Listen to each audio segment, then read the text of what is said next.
अस्सलाम वालेकुम दोस्तों। बंदा सी एक सफ़र ते जान दिया। जिस टाइम वो सफ़र ते जान दिया तो एक चौक दे विचों दा गुजर होया तो उत्थे एक बंदा तस्वीरां वेचन दिया सीगा। उन्हें वो तस्वीरां वाले नूं पुछया, यार आ तस्वीरां मैनूं 3 पसंद आईयां ते इन्हां दा मुੱਲ की आ? उन्हें कहा ये तस्वीरां दा मुੱਲ आ 5000 रुपया।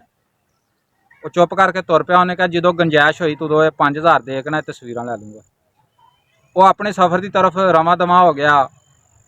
कुछ अरसा लंघिया तो वो जिन्हें तस्वीरां वेखियां सी ओहदा बेली नवां नवां अमीर होया। तो उन्हें अपनी कोठी बनाई तो ਉਹਦੇ ਵਿੱਚ ना 3 तस्वीरां या 2 तस्वीरां वो लाइयां, घर नूं डैकोरेट चंगा करके वो तस्वीरां लाइयां। जो घर मुकम्मल होया हाजी साहब तो उन्हें सद्या सारे बेलियां भी आओ भी। वो सारे बेली गए जिस टाइम उत्थे तो उन्हें वो एक गरीब जिहड़ा पहले वेख के गया सी तस्वीरां भी उत्थे गया सी उस दावत ते।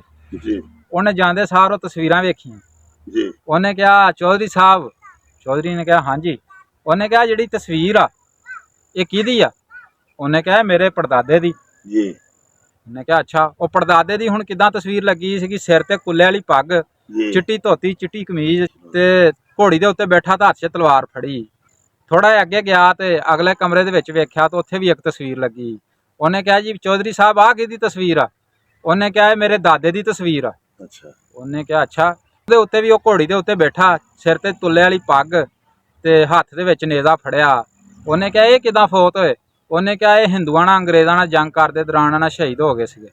ਉਹਨੇ ਕਿਹਾ ਅੱਛਾ। ਕਹਿੰਦਾ ਗੱਲ ਕੋਈ ਨਹੀਂ ਚੌਧਰੀ, ਗੱਲ 5000 ਦੀ ਆ। ਜੇ ਮੇਰੇ ਕੋ ਵੀ ਹੁੰਦਾ ਇਹ ਮੇਰੇ ਦਾਦੇ ਪੜਦਾਦੇ ਹੋਣੇ ਸੀਗੇ।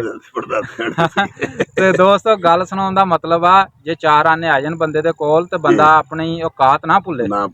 ਜਿਹੜੀ ਸ਼ੈ ਹੈ ਉਹੀ ਰਹਿਣ। 5-7000 10,000 ਦੀ ਖਾਤਰ ਉਹਨੇ ਦਾਦੇ ਪੜਦਾਦੇ ਬਦਲਾ ਲਏ। ਹਾਜੀ ਸਾਗ ਸਾਹਿਬ ਸਬਜ਼ ਮੰਡੀ ਦੇ ਮਾਲਕ ਇਹ ਅੱਜ ਸਾਡੇ ਕੋਲ ਆਏ ਸੀਗੇ।